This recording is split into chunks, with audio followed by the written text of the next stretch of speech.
Welcome to Out with Dan, the podcast that spotlights and examines the voices of LGBTQ+ authors, characters, and our allies. Together, we lift our voices and we tell our stories. I'm Dan White. Join me as I chat with this week's author.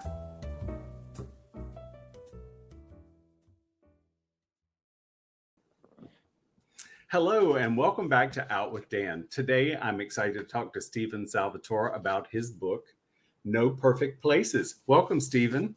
Thank you so much for having me, Dan.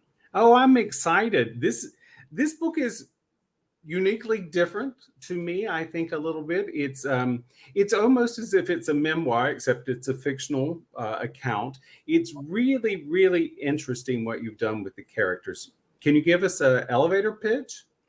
Oh, I am horrible at elevator pitches, but I truly, it is not a skill that I possess, but I will do my best.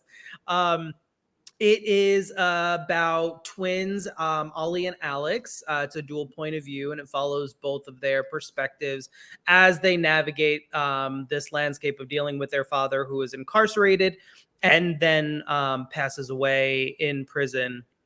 Ollie is holding on to a secret that they have a half sibling. He has not told his sister, his twin sister Alex, about their secret half sibling because she has been having a really hard time dealing with their father being incarcerated.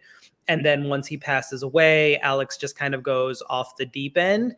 And so Ollie really feels like he has to keep it from her. Their mom wants him to keep it from Alex. Their father wants him to keep it from Alex. And so Ollie has a lot on his shoulders. And everything kind of shifts when the secret half sibling shows up in their idyllic lakeside town and shakes things up. So that's my elevator pitch. I think you've practiced it to perfection. That was really, really good. I'm trying. It's so, there's so many like different storylines and things that I feel like, oh, like I need to say this. But then if I say this, then I have to explain this part more. And I'm like, how do I distill this down? So that's my best version. Well, I think you did a great job at it. Writing in a dual perspective, is that easier or more difficult? Which do you find it to be? I would definitely say it's more difficult because you really have to craft two distinct voices while also staying true to your style. My style of writing is, I would say it's very distinctly me. So I want somebody who has read my two previous books to pick up No Perfect Places and say okay, this is a Stephen Salvatore book, but it's very different because it has these two points of view, and Ollie and Alex do sound different. They do sound like two distinct characters. So in that way, it's also very fun because I'm not just behind one character for the entire length of the book. I get to jump into, a different character's head every other chapter. So it's harder, but it's more fun. Well, and it's a great thing to read. So we have twins who share a lot of similarities, as twins do, but they're also very different. How life has affected them gives them a very different character from each other. And then when you write in this dual type of writing, we see like Alex has one thought about herself, yet Ollie has a different thought about Alex. Same reversed around. And I think that as a reader, it was very enjoyable. I would think it would have driven me bananas if I was writing that way. So I think really what it comes down to is that ultimately both of these siblings want the same thing. They want to be seen by each other, and they really do want to be each other's person. They want to be not just in each other's lives, but the best friends that they were before they drifted apart. But they, Ollie has a very distinct notion of like what it means to be a brother to his sister, and he sort of has this like he's in protector mode, and he thinks that what he's doing is right. Mhm. And Alex is like, you need to stop. Like, it's not working. Like, I love you, but you're overbearing, and you're trying to control things. And, and she just needs to go on her journey and figure out who she is, and figure out, the world that she lives in, how it's fundamentally different than it was a year or two ago. And obviously, like, the secret that Ollie's keeping doesn't really help things, because there's this urgency with him, but also this sense of like, from a reader's point of view, it's like, what are you doing, dumbass? Like, you're keeping this like crazy secret. Like, how could you do this? It doesn't make any sense. But like, when you're carrying something that could like literally change the Mhm. entire landscape of your relationship with another person, of how they view their family, how, like, there's so many different ways in which that secret can ripple out and hurt Alex. It's like, keeping it is going to hurt Alex, but saying it is going to hurt Alex, just in very different ways. Precisely. So, it's like, just playing around with that was really fun, but it was also really hard, because it had to be so crystal clear what Ollie's motivations were, and then why Alex didn't want to hear anything bad, because she couldn't handle it. So It, that was a struggle. It was definitely a struggle. well, and you see, at least the reader, me, sees that they also take on characteristics of their parents.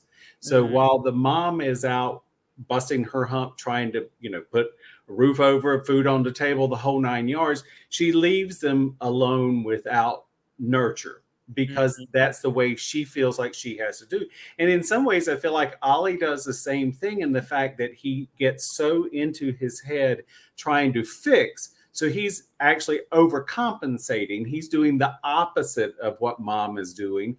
And of course, there is Alex stuck in the middle, ping ponging and not understanding. And you do something with the characters that we see in real life. Sometimes you got daddy's girl and mama's boy. And in a lot of ways, that's how your characters are in this book. And yet I find it to be extremely relatable. I don't find it to be manufactured. I felt like it was really quite normal for them to be like that. That's interesting that you picked up on that, because that is not necessarily something that I like cognitively thought of while I was writing. But I can see that, as you're saying it, like, I can definitely see that structure. And, obviously, like, it was very intentional to have Alex be very close to their father. That was, Mhm. Mhm. and Ollie not be close to their father. So, but like, I didn't really factor in the mom and how she sort of plays into those kind of parent child, mother son, father daughter kind of dynamics. But I can see how that shaked out. One lovely thing that you did is you give Ali Khalid, who and their love story is just so incredibly sweet. And it's nice to see characters who are out and they are themselves and have such a beautiful relationship. I just enjoyed that so very much. Well, thank you. It was something that I was very, very cognizant of from the start. Like, I wanted this relationship, because the first thing that I wrote, Ollie had a boyfriend. His name wasn't Ollie, and the boyfriend's name wasn't Khalid, but there were different names, and I had to find the right names to sort of fit them. But I wanted it to be not a source of conflict for Ollie, but to have this relationship that is stable, before the start of the novel and is continuing to be stable after the end. And not having the drama in the gay relationship, but rather like this is the rock. This is sort of like the heart of Ollie's story anyway, was really, really important to me. And I wanted to showcase that. And yeah, it's not that their relationship is free of conflict, No. but rather that their relationship is not a source of conflict. Well, and often, in real life, we all have conflicts. So there is that thing that, how do you navigate it? And they navigate it together, which is a good thing. And then it's just really beautiful. So, an off the wall question: have you ever ridden in a hot air balloon? No, I have. It is Would you? something I I guess I would classify myself as a reformed thrill seeker. I am, I used to be somebody who was like, yeah, I'll do all of, like the thrill things as long as like there's a fail safe, like I'm definitely as much as I would say, I loved the thrills, I'm definitely risk averse at the same time. So I'm a little bit of a contradiction, but I have always wanted to ride in a hot air balloon. It is something that is on my bucket list of things to do. So that is oh god, I would love to do that. I would love that. And I feel like I would, the older I get, I'm like, maybe I should do this before I'm too afraid to do it, because like I find myself like I don't know, it's like a little too risky. I don't know. It has a basket, so I think I could do it. So. Yes, and there's a professional, and like I feel like it would take a lot for the hot air balloon to go down, and Right. you don't hear about hot air balloon accidents all that often. So I feel like I'd probably be fine. We'll see. In this book, you give us characters who are affected by an incarceration, and I kept thinking over and over, when Dad gets incarcerated, he's incarcerated because he kept a secret. He did something bad, but he also kept a secret, and that secret kept going. And I see how it affects all of the characters. And it's one of those things that, when I think in the last year of reading, secret seems to have come up so often, or at least for me, what I see. And I realize that, when we do keep secrets like that, and the characters keep secrets from each other, how damaging it can be. And I thought you did a really great job with that. Thanks. I mean, it's hard.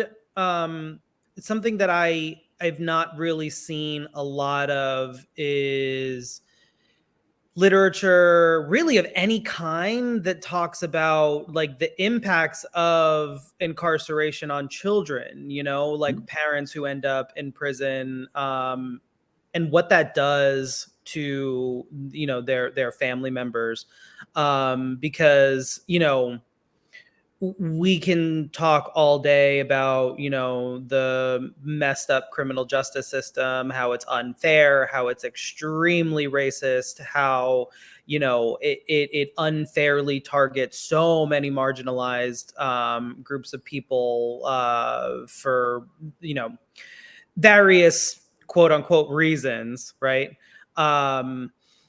But what we don't really see a lot of conversation about is like, well, what happens to like, the people who do end up incarcerated? Like, where do their kids end up? How does this impact them mentally? Like the mental health impact, not, and I mean, forget about like the financial impact, like if you are raised in that like quote unquote typical 2-parent household, what happens when one income is gone, right? And then the other parent has to pick up the slack.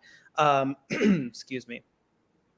And so you have that. And so like, that's something that, is explored there, with the mother working like 3 jobs just to kind of, make sure that they can pay rent. And, you get the information that like they lost their house and they had to move a couple different times. And, now they're in this really small apartment, and, they're kind of reliant on other people, like Ollie is reliant on his boyfriend for a ride places, because he doesn't have a car. And Alex is the same way. And, they are reliant on the people in their lives to provide like the same kind of comfort that their parents are supposed to provide, because mom's working all the time, dad's incarcerated, and then he's not alive anymore. And what happens then, when people are running their mouths, about like, oh, well, this is what happened to your dad. And so it's like, you have like the normal high school experience, but then you have on top of that, like, oh, we're gonna like say awful things about you because of something that your parent did, or oops. Sorry. There you go. That's all right. But it is true. And I think, in high school, when we're younger, there are so many choices that we have to make. And if you're bullied, whether it's whatever the bullying is, it affects us. And we're trying to, as younger people and even into adulthood, we have to try to find our mind, what works for us, and how to get along in the world. And that's something that, of course, if you have an incarcerated parent, is really quite different than anybody else's experience. Absolutely. I did love the boat dock. It is something that is so beautiful. I'm assuming you're talking about at their former house. Yes. That as a location was, I think, for there's so many like pivotal or important scenes in the book that take place at that dock. And just not that there's like not a spoiler or anything, but the final scene takes place on that dock, and it's one of my favorite scenes in the book that I've written. And that to me was such a there's so much symbolism packed into that. I'm trying like not to spoil things, because it's like literally the very last scene of the book. But there's just a lot of there's a lot that I put into that, and that was really, really important for me to get right. Not just as a location, but just as like an emblematic moment in the book. It is done with love and care. So it was very well noted. So wonderful job on that. Well, thanks. Again, the book is called No Perfect Places. Do you have an email, a website, social media you'd like to share? Yeah, absolutely. You can go to my website. It's stevensalvatore.com. If you want to contact me for any reason, there's a contact form on there. My social, I'm really not all that active on Twitter anymore. I'm trying to, I've made it my goal of 2023 to really not go on Twitter at all. I find it to be a awful place. But if you want to follow me there, by all means, Steven SS writes. But I am very active on Instagram, and I post all the time. And that's Steven Salvatore Books. Perfect. Thank you so much for joining me. I had a wonderful chat. Thank you so much for having me. I appreciate it. This was so much fun. And I hope you all enjoy No Perfect Places and go pick it up. And it's my 3rd baby, and I love her very much. I totally agree with you. Go buy the book now. Yes. Thank you for joining me for this week's episode of Out with Dan. You can find more information about this podcast and its host at outwithdan.com. on Twitter at OutWithDan, and on Instagram and Facebook at Go Out With Dan. This podcast is hosted by Authors on the Air Global Radio Network, and the theme music is provided by bensound.com. Join us again soon for the next episode of Out with Dan.